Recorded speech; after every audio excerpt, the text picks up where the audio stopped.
Yeah, today we're going to look at branding for small businesses. I know some of you are having some businesses you are running. Could be a company, it could be a national NGO, it could be a school even.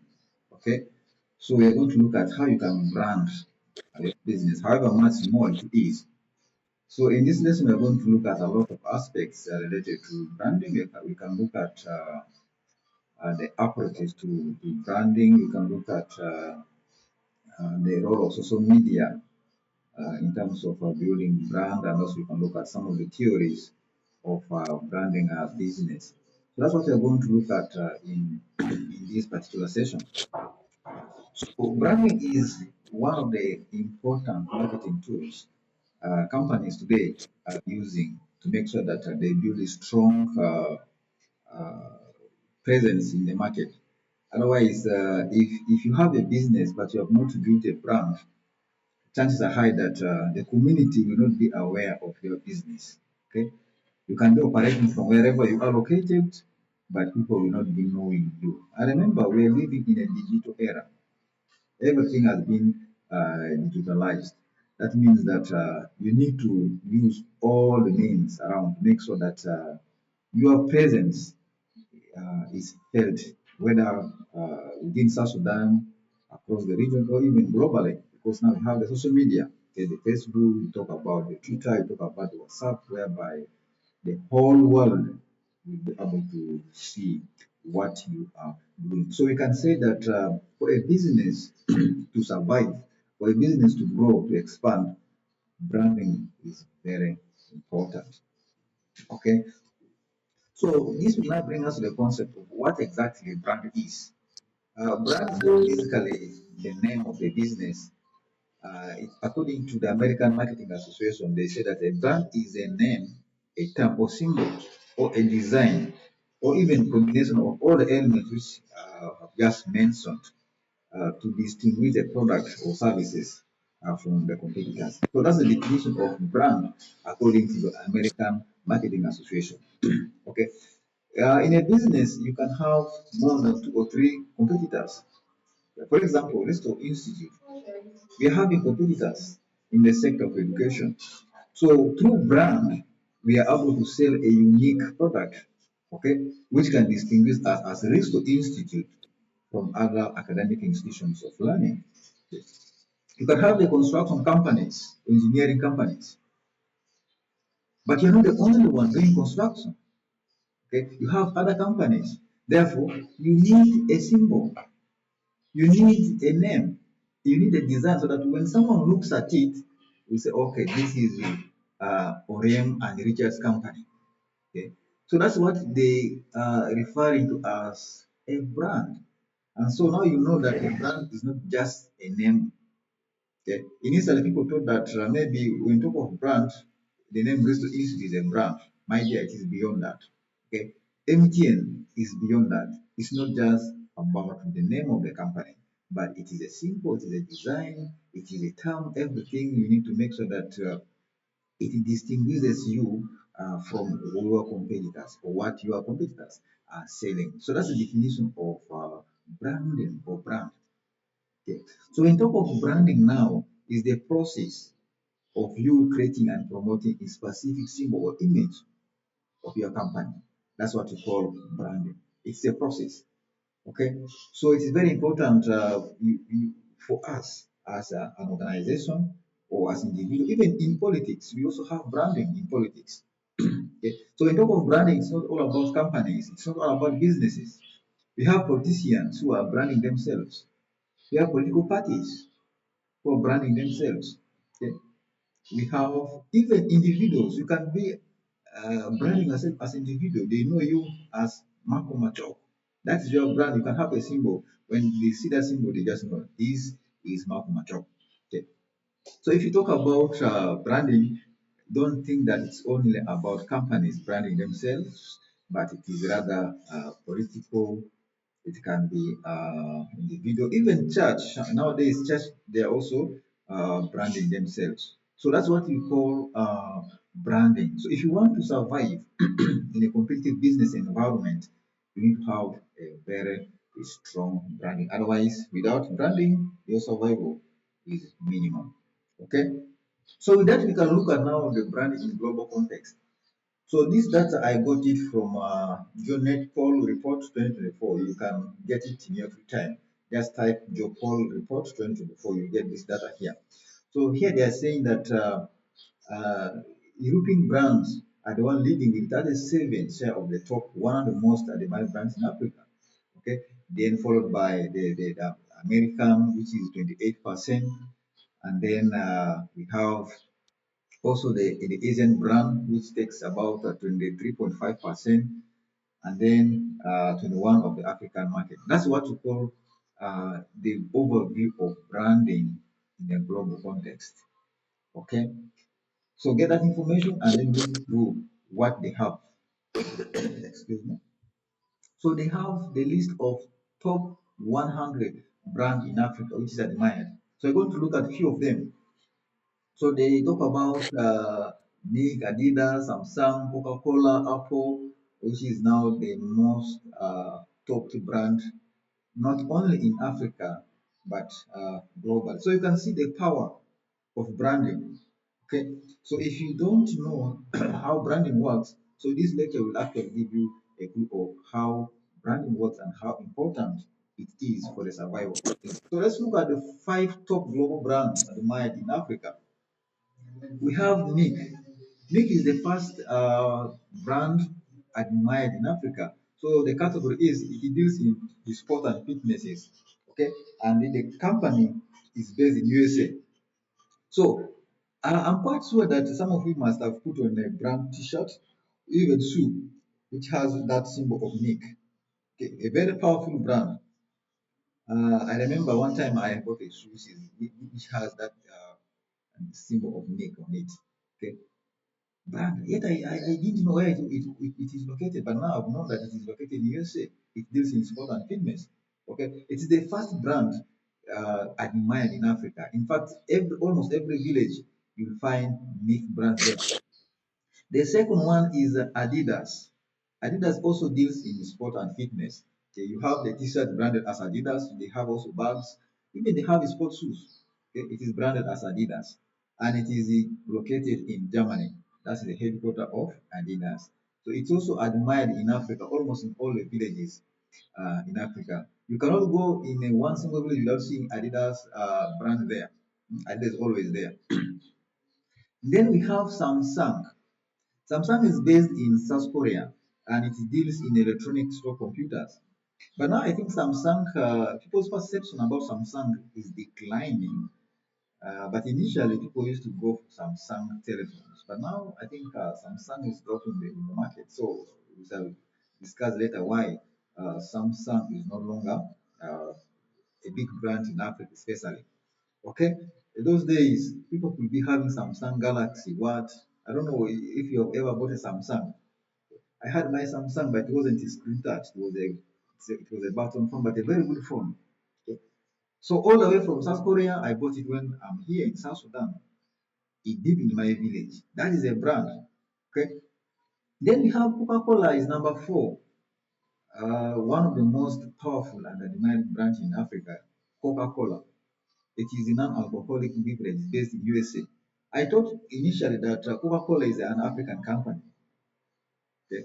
But the truth of the matter is Coca-Cola is not an African company. It's based in USA. But if you go to the village right now, surely they know about Coca-Cola. Okay. That's branding. You go to the bar, what do you want to take? I want to take Coca-Cola. Okay. Where is it located? USA. All the way from USA. It has dominated almost all parts of the world. And that is the number 4 most admired brand in Africa. Then the last one, the top 5, is the Apple. Apple also deals in electronics, also based in USA. So with the Apple phones or computers or electronics, people who are buying it, they have a lot of uh, I don't know which term can I use to describe them. People who are having iPhones, Apple. Okay, it is for luxury, not for the commoners. The peasants will not be buying uh, Apple phone because it's even expensive compared to this other Android taking of phone of yours. I don't know which brand we are using. Yes. Apple phone. Please, I'm expecting everyone to be muted. I will open the floor later for you for questions and answers. Okay.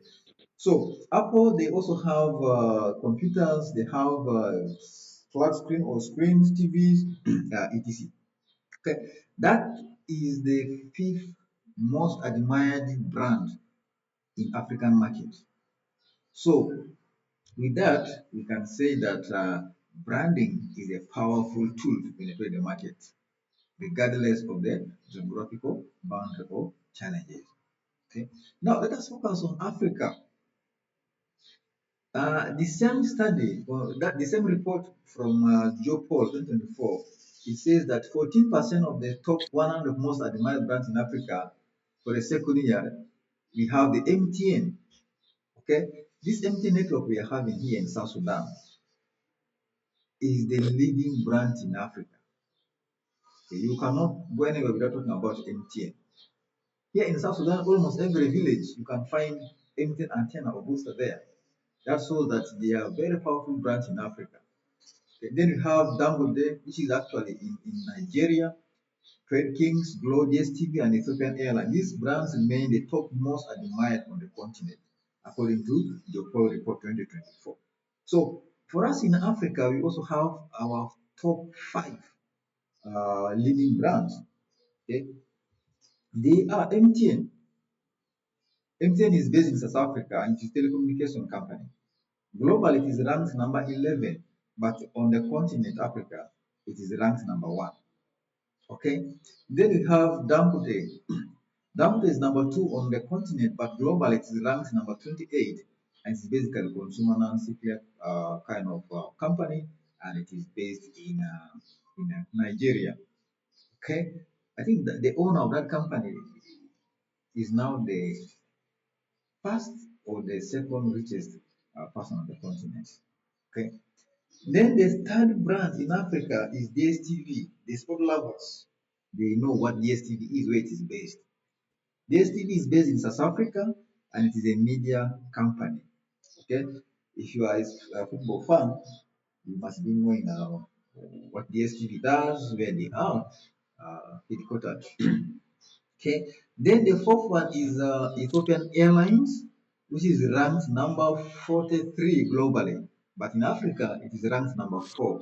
People who love traveling, most of them they use Ethiopian Airlines. The people I have ever interacted with who have been traveling abroad, most of them they use Ethiopian Airlines. Okay, and it's basically an aviation company and it's based in Ethiopia. Then the last one in Africa is the Batusu. Batusu is ranked number 64 globally and it is based in South Africa. So you can see South Africa is the leading country in Africa when it comes to branding. MTN originates from South Africa. DSTV headquartered in South Africa, and then also we have the Bafushu also in South Africa. So therefore, we can say that South Africa is the leading country in Africa when it comes to branding. Just like with the way we looked at the global ranking, okay, most of the companies we looked at they were based in USA. It means that the USA is also a leading company when it comes to brand. So that's the overview of branding and the companies which are doing well globally and in terms of continental level. So with that, we can look at now the approaches of branding. Okay, the first one is the umbrella branding. With umbrella branding, this is where one company produces or manufactures more than two or three types of product, but with the same brand.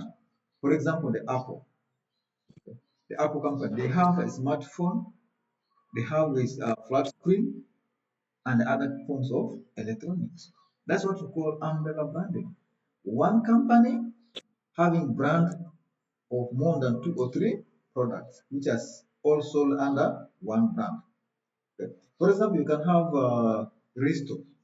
Risto is, I think, one of the umbrella company. If I'm to use this example of approaches of branding, we have Risto Institute, and then we have Risto Bridge Academy, You also have Risto Initiative. I don't know if you are aware of Risto Initiative. Actually, Risto Institute started as Risto Initiative. So that's the approach to branding, umbrella branding approach. One company having brand of more than two products. The second branding approach is the house branding approach. It is whereby one company has different brands of items but sold under one company. Okay, for example, this image here we are seeing P&G company. It has Tide, it has Pampers, Tampax, okay, Pouch, always. That is under one company. It is called house and approach. Okay, one company, one brand having other brands but sold the same in the name of the same company. So these are basically the two types of approaches when it comes to branding. Okay. So with that, we can now focus on the brand theory. A theory is basically explaining how we understand branding. The first one is a brand identity. So when talk of identity is about our appearance, our physical presence is what we are referring to. So this theory was developed or created by Jean-Noel Capfera. Okay, so it focuses on the six fundamental aspects of brand identity. One is the physical appearance, which is basically the product design. Consumers are more concerned with how you design your product, how you package your product. Okay. So when it comes to identity, I think Crystal Institute is doing well. As I'm talking to you now, if you look at our slides, you find consistency. Our color, red and blue. Okay. Our logo is there. That's what we call identity. So if you are planning to have a brand, please make sure that the elements, the colors, the logo, we are going to look at the elements of branding later on. Make sure that you apply them in all the things you are doing. There's no another resource of reason without the logo. Whether it is your admission letter, whether it is the lecture notes, whether it is the PowerPoint, you always find the logo there. That is a brand identity. Okay, so that when you go out there, or if someone looks at it, the person will just know that this product is from Bristol Institute. This product is from this kind of organization. So that is what we call brand identity theory, according to Capfera. Okay. Then we have brand equity model theory. It was developed by David Akers. So here he emphasized that the brand equity is based on four key areas. Brand awareness. Okay. Brand awareness. How many people are aware of the existence of Bristol Institute? Okay. How many? Because you can have a very good brand, but when people are not aware of it, then the brand becomes useless. We just looked at Nick, Coca-Cola. Coca-Cola all the way from America, but it's known everywhere in the world. That's what we call brand equity model theory, according to David Eckert. Okay. Also, customer loyalty. Customer loyalty is basically persistent or consistent purchasing of service products from one organization. That's what we call customer loyalty. At any cost, you always buy from my business, from the company. That's the customer loyalty, and it's a brand equity. Yes. So, when you're developing the brand equity or you are developing your brand for your business, whatever business you have, put that in your mind. The customer has to be aware of your business. The customer has to be loyal to your business because when the loyalty is not there, my dear, the brand becomes very useless. Okay. Then the product quality, the quality of the product you're offering to the business, I mean to the people, it has to be of higher quality because you are not the only one in the industry. You're not the only one in the industry. You have other competitors. The only way for you to consolidate your brand or to position your brand in the mind of your customer is by making sure that you provide key quality products and services. So this model aids the marketeers to determine a brand's strength and potential for future growth. How do you position yourself to grow globally, not just in South Sudan? We are not talking about South Sudan. Okay? We are talking about the global penetration of the market. how do you position yourself to become globally recognized brand? Okay. That is the under brand equity theory model developed by David. Then you have brand positioning, another theory. So with the brand positioning is all about putting your business in the mind of your customer is what you call brand positioning. Okay, assuming that Risto offers a master's program, even PhD. So after your undergraduate program, you feel like no, I'll do my master's with Risto. After your master's with Risto, you say no, my PhD will be at Risto. That's what you call brand positioning. Okay, putting your business in the mind of your customer is very important. And with the brand, for sure, people always have that in their mind. Like for me now, when I go to the shop to buy toothpaste, the only thing what comes in my mind is the Colgate Herbal. I don't know which kind of toothpaste do you use. We have very many brands, but for me, Colgate Herbal is the one I'm using. Where you don't have it in the shop, I will not buy any other type of the toothpaste. That is brand position. They have positioned themselves in my mind. Okay, but initially I was using ABCD. Is it ABCD? Yeah, that was a format like that, ABCD. I was using that one. And then we also had Press Up. I don't know where Press Up is nowadays. I rarely see Press Up in the market. I don't know if it really exists.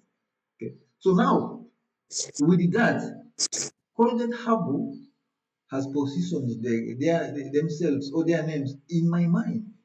And that's what we are referring to brand positioning. And it is an element of loyalty. Okay? It's an element of loyalty. Then you have brand pyramid. This one was developed by Kevin Len Gellers. So according to him, the brand is categorized into six pyramid. Okay. We have the brand identity, which we looked at. I think just the summary of the previous model we looked at. It talks about the attributes and the benefits the customer gets from the product. Then brand meaning is all about the values and the emotions. Okay. Value is very important. What value do you get from Risto is what we are fighting for. Okay. Values. Otherwise, if you just hear you don't get any value, I don't think really you have that excitement. Whatever you're doing, whatever you're pursuing, you need to get value for it. As a business, if you are selling product to your customers, put in mind that there must be value they can get from the product. What you can call value for money. Okay, value for money. Okay. Some time back, I went to the restaurant to eat. I bought food, but the food was not taste. It was really tasteless. The soup was watery, no value. You see. So when I was eating, I was just thinking about my mind. I was like, money wasted because I was not enjoying the food. The soup was full of water, no value, and that was the end. So, so whatever services you're offering to your customers, please think about the value because it has connection with the emotions. Because when I left that restaurant, I was not really fine. Because I've lost money. Okay, there's no value for that money. So that is it. Then judgment and emotions. The customers they always judge. When after consuming your service, they have their judgment. Oh, this one is good or this one is bad. Like the way I had the judgment when I was eating that food. Okay. Then you have things to do with the loyalty and attachment. If I had gained value for money, or if I experienced value when I ate that food, the next day I was going to go there. That's loyalty. Okay?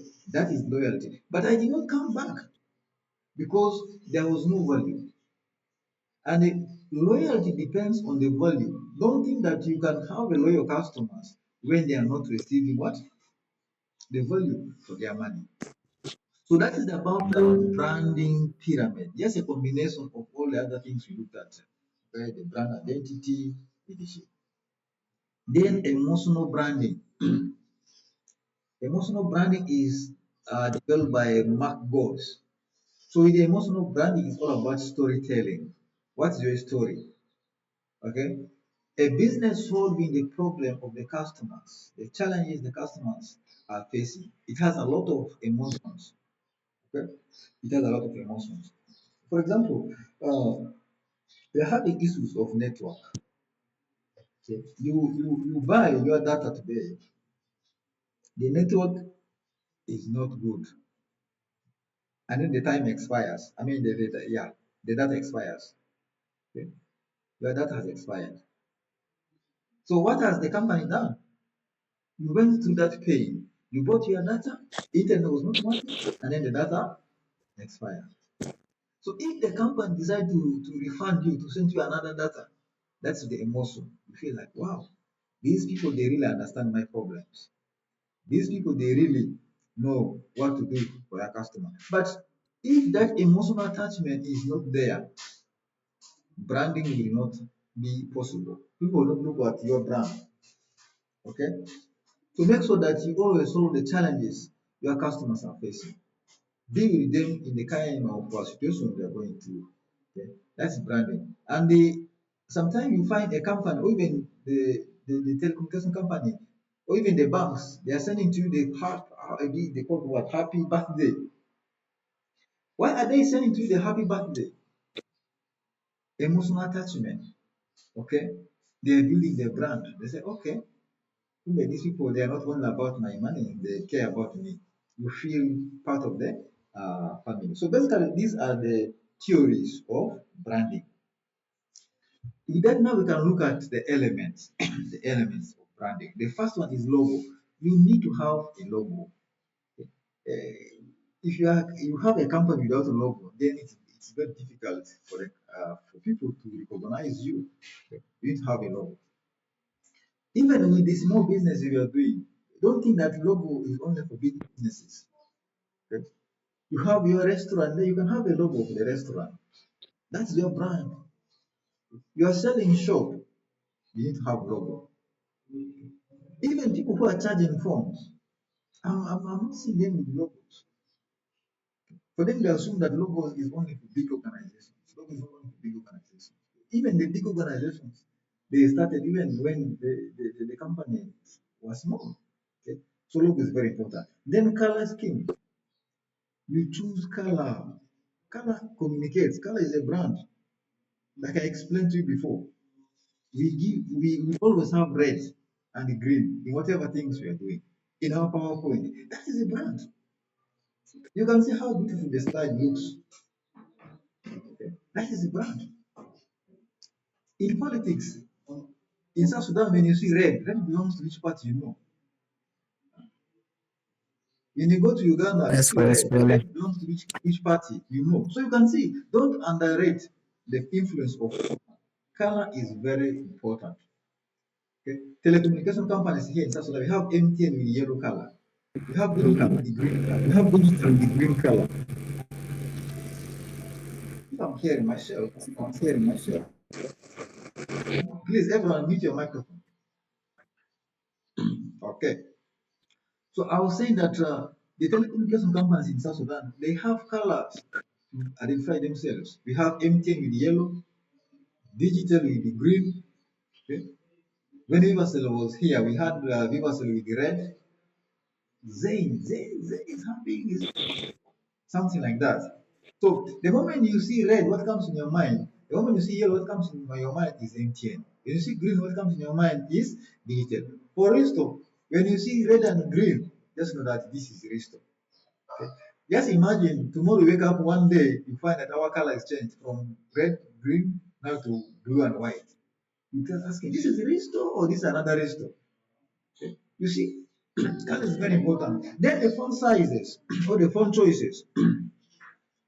Most companies they use different font styles and even the size. So for us, we basically use two font styles. One is Times New Roman, which is by default. That's when you're writing any letter, could be admission letter, could be any kind of document they're sending to you. And then you also have only standard. That's when you're working from Canvas. We basically use two font styles. Okay. Then our size. It's basically 12 for letters, but some companies, of course, it depends on what they want to use. That's their identity. Then the slogan. The slogan is basically like your motto. You need to have a slogan. For us, we have quality education for all. That's our slogan. Okay, it's an element of branding. So that you know the slogan quality education for all is for respect. Then you have the email signature for staff. The email signature is basically when I'm sending an email, you know my position at Risto, okay? My contact, that's what you call the email signature. It basically consists of the logo of the company and the position of the person who is sending that email to you. That's what we refer to as an email signature. Then the print materials, the print materials has to be also consistent. If you have to print this PowerPoint, you find that our logo is there. You find that our colors, green and red, is always there. You will find consistency there. That's what we call print materials. Even the business cards, okay, business card also has the logo of the company. That's how you build a brand, and that's what we call the element of branding. Then you have professional please, please minimize the noise. Please minimize the noise. Mute your microphone. I thought I'm talking to adults. I'm talking to adults. What is hard for you to not understand me? Simple instruction. It's not good. If someone tells you please mute your microphone, mute it. As simple as that. You lose nothing. Anyway, you're forgiven. So professional photograph is very important. That's another element of branding. Okay. If you visit our website, you always see the photos. That is what you call professional photograph. It is aligned with what we do. Okay, we are an education institution, but if you visit our website and then you see people in a bar, people in a restaurant, then there's a problem. The photo is not reflecting what the institution is offering. Okay, so when you talk of professional photographs, you need to understand the business you are doing. You're in a business of restaurant, the food, the people serving food is always to be there. You're doing the business of engineering or construction, there should also be engineering pictures there. So that's what we are referring to as a professional photograph. So these are the elements of branding. As you're planning to build a brand for your business, please look at these elements. So with that, now we can talk about the social media. We cannot do anything nowadays without the involvement of the social media. We're talking about the Facebook, we are talking about the Twitter, formerly Twitter, but now it is called X. Okay, we are talking about WhatsApp, Instagram, and the others. So that's what we call the social media in building branding, and they really help a lot. So for us, Risto, social media, especially Facebook, has helped a lot in terms of pushing our brand. Most of our activities, most of our adverts, we run it on social media. Okay. That is because we have billions of people in this world. They are using the social media. Okay. So if you use the social media very well in promoting or in building your brand, chances are high that you are going to succeed. So it's no longer those days whereby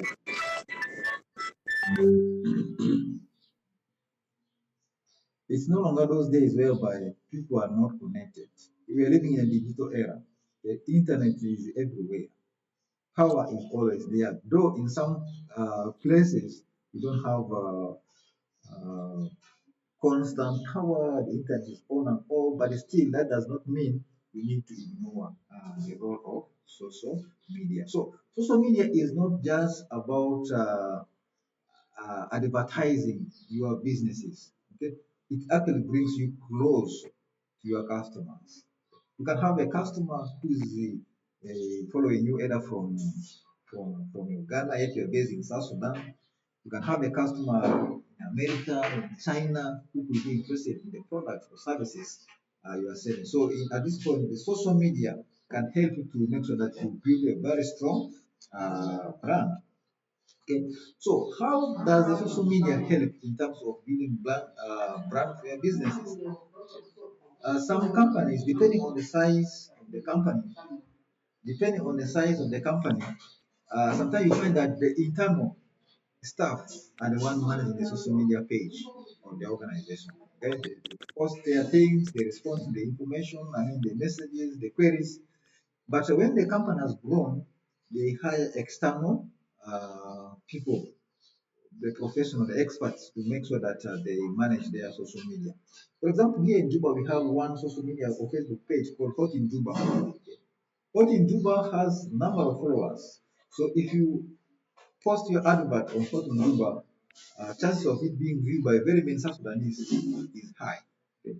That's how social media is used to build a strong brand. So I can testify to you that Risto Institute has really benefited a lot from the social media as far as building brand is concerned. Okay, so with social media, of course, you need to be professional. You need to be always responding to the queries. People can be asking for questions, asking for clarifications, but if you don't respond to them, then you're losing it. That is not a good brand. That's not a reputation. Okay, make sure that when someone has asked a question on your social media handle, respond professionally. Of course, some people they ask weird questions. The question which can even make you to lose that much. Please control your temper. Make sure that you respond professionally. And if you can't, then you need to hire someone, a professional person, to manage your social media account. So that's about the branding, what it is, the global overview, the African perspective, the theories. So now I want us to look at your business, the small business you have. How will you brand it? Okay. The first thing you need to do is you need to add value to whatever services or products you're offering. It is that value which makes your business unique, very unique from the other ones. That means that you are creating a brand. Okay. So don't be just a business doing the same thing. There must be something unique which differentiates your business from the one of your competitor. That's really number one, and it's very important. Yes. Education sector, we are not the only one. We have very many universities in South Sudan. Very many universities in South Sudan. So what makes us unique from others? That question, I will pose it back to you. I will not answer it. I don't know because for me, I'm a service provider. You are the one consuming the service. You tell us later on at the end of this lecture what value, what uniqueness are you getting from Stop Institute, right? That is strategy number one. Please, microphone muted. Strategy number two is that the target market is very important. Whom are you targeting? Okay. If you don't know the people you are targeting, then you are confused and you will not build a brand. Because you are building a brand to who now? Whom are you targeting? We are an institute, an online institute. We know the people we are targeting. Most of our students, let me say, 95% of them are working. So that means our target market is the working class. Especially people working with NGO. People who not have time, not just NGO, even companies. Okay? Government institutions, they don't have time to go to physical class. They can join us. That's our target market. Now, if you are to run a marketing campaign focusing on the fresh entrants, the senior folk who are not working, we might not succeed. I'm telling the truth. Because these young children, they want to be physically in class. They want to feel the excitement of being at campus. But for you have ever been at campus, you have your diploma, you already have the experience, but we cannot target these people, the young ones, because for them, they want to be physically in class. Okay? That's one. Number two factor is they are jobless. They don't have work yet, and nothing can prove it. There's no justification of studying online when you don't have job. There's no justification.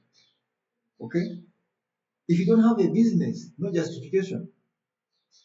But if you have work, there's justification. If you have a business to run, there is a justification. And perhaps you already have your diploma, you're exposed to university life, you have justification. But for these young ones, it's difficult. That's why our target market is basically uh, the working class. Okay. So as for you, I don't know the kind of business you are running. Please identify your target market first. If you're thinking about building a brand, okay. The other one is brand identity. Just look at brand identity. The logos, the brand names, the appearance is what you call brand identity. The impression. Someone looks at you and say, "Wow, this is good. This content looks nice." Okay. I'm telling you, I'm not bragging, but the PowerPoints we are having, if you compare it with the other PowerPoints, you will really know what I'm talking about. Brand identity. Okay. Impression. So for you, if you don't want to be impressing your customers, they will run away from you. Though you have a good product, but the way you package it, if not well packaged, man, people will not come for it. You need to package yourself very well. That's what we refer to brand identity. Consistency in color. Okay. Color matters. Color for nowadays it speaks more than any other thing. It matters. Okay. Then make a strong impression. Okay. Impression in terms of the website. If someone visits your website, what do they see? What is the font size, the coloring? There are some colors they are dull, they don't give impression. You need to be aware of that. Especially gray colors. I'm not seeing common gray color, the black colors. Those ones they don't give impression. Okay? Look for exciting colors. That's what you call impression. Someone comes to your page like this, say, "Wow, this you might be offering good service."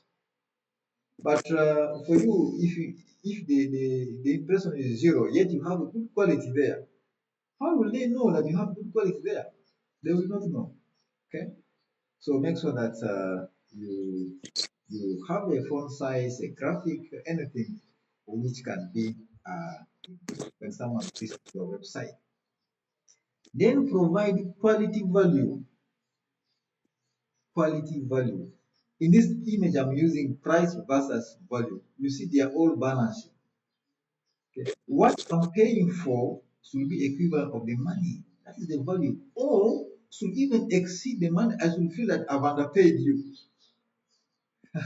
I can still give you back the example of that food I ate, which was soup and water. So if I'm to balance it here, I'm seeing that my money is weighing more than the value or more than the quality of that food. But in reality, when talk about branding, it should be balancing or the value should be higher than the money. That is brand. Okay? So, as you're doing your business, as you're setting your price, please make sure that the value is of quality, not just a value which has no quality, poor quality. No, people are not after poor quality. People need good quality. Then another strategy is consistency in maintaining brand image. Brand image is very important. Okay, this brand image can be in terms of a differentiation. Okay, it can be in terms of reputation. Okay? It can be in terms of uniformity. That's what you call brand image. You need to be consistent. Okay?